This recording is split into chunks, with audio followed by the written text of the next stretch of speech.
অন্যের ঘর সামলালেও দীর্ঘদিন শ্রমের স্বীকৃতি ছিল না গৃহকর্মীদের। শ্রমবাজারের বড় খাত হলেও তাদের আইনি সুরক্ষা ছিল সীমিত।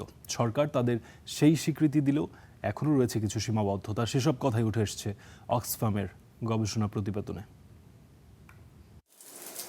গৃহ শ্রমিকরা প্রতিদিনকার জীবনে গুরুত্বপূর্ণ ভূমিকা পালন করলেও সমাজে সবথেকে বেশি অবহেলিত।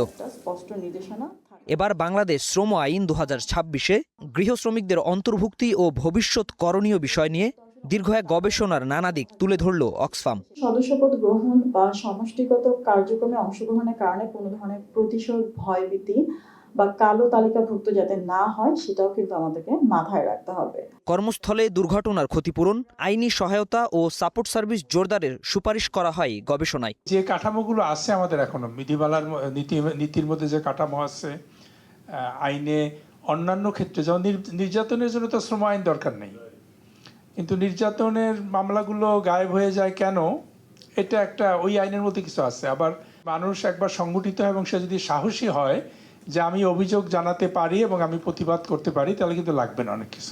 গৃহকর্মকে ঝুঁকিপূর্ণ কাজ হিসেবে অন্তর্ভুক্ত ও 14 বছরের নিচে শিশুরা যেন গৃহকর্মী হিসেবে কাজ করতে না পারে সে বিষয়ে সতর্ক থাকার কথা বলেন শ্রম অধিদপ্তরের মহাপরিচালক। শ্রমিকদের জন্য যে ইম্পর্টেন্ট বিষয়টা, আমরা যদি এটাকে আসলেই নির্মূল করতে চাই বা এটা নিরসন করতে চাই, তাহলে যে এটাকে ঝুঁকিপূর্ণ কাজের তালিকায় অন্তর্ভুক্ত করতে হবে।